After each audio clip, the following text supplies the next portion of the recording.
L'affaire des orpailleurs clandestins qui secouent la Côte d'Ivoire depuis quelques mois. J'aimerais bien qu'on s'asseye et qu'ensemble, on se pose les bonnes questions. Qui finance ces orpailleurs? Moi, je vis en Chine et je connais à peu près les prix pour monter une mine artisanale, même artisanale d'or. Sachez que ce n'est plus comme avant où les orpailleurs avaient leurs petits dabas, avaient des éléments rudimentaires. Il faut savoir que le l'orpaillage clandestin en Côte d'Ivoire s'est organisé, s'est développé. Avant, les Maliens et les Burkinabés avaient de l'or à profusion chez eux. Mais depuis l'insécurité qui secoue ces deux pays, beaucoup des orpailleurs, beaucoup de leurs financiers sont descendus sur la Côte d'Ivoire. Ils ont initié d'abord les Ivoiriens qui, eux, ensuite ont pris le relais. Qui sont les barons de ces orpailleurs? Il faut savoir que depuis quelques instants, quelques années, on remarque que beaucoup de cadres du parti au pouvoir, beaucoup de cadres qui sont au nord de la Côte d'Ivoire ont commencé à avoir des sociétés de trading d'or. Même dernièrement, un haut cadre du RHDP avait été arrêté pour ces activités-là. Il a été condamné à de la peine même de prison ferme. Qui sont ces personnes qui sont derrière ces orpailleurs? Où va tout ce butin? Il faut savoir que l'or qui est collecté en Côte d'Ivoire passe par des circuits. On a le circuit du Mali, mais aussi on a le circuit de la Côte d'Ivoire qui facilite donc la traversée de ce tort-là de la Côte d'Ivoire à Dubaï, qui est la plaque tournante de vente d'or dans le monde. En fait, c'est toutes ces questions-là qu'il faut se poser.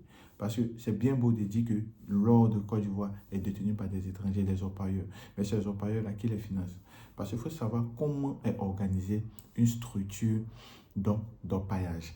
Premièrement, il y a ce qu'on appelle donc le comptoir d'achat. Le comptoir d'achat, il est financé par le propriétaire de la mine.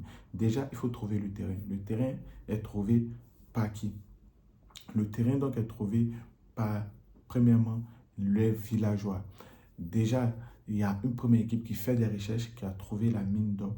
Eux, ils vont se chercher de trouver les financiers.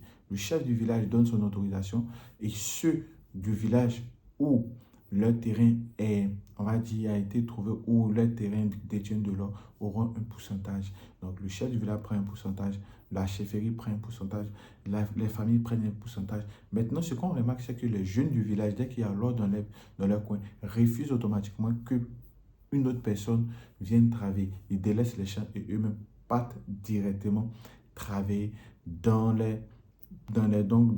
ces mines d'or qui ne sont même pas sécurisées. Donc, c'est ce qu'il faut prendre en compte. Donc, quand ils finissent de trouver de l'or, il y a un comptoir d'achat qui est déjà installé. Le comptoir d'achat appartient au baron.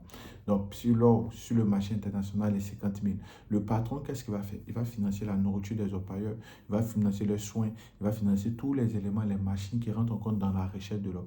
Lorsque vous trouvez de l'or, si le coût est à 100 000 francs, ils vont diviser par deux. Ça sera divisé par deux.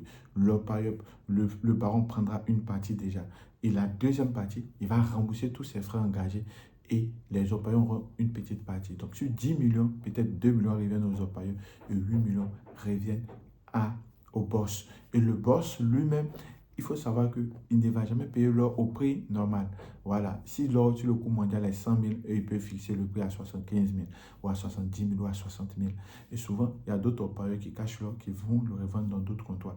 Et ceux-là aussi, ils peuvent par exemple vendre, on va dire, ils vont vendre à vil prix. Donc, c'est tous ces éléments-là qu'il faut prendre en compte.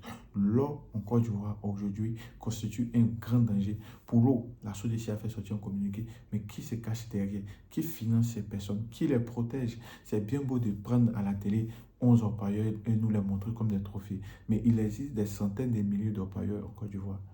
Aujourd'hui, on dit que 85% de notre région sont impactés par cela. C'est incroyable, c'est dangereux pour l'avenir du pays.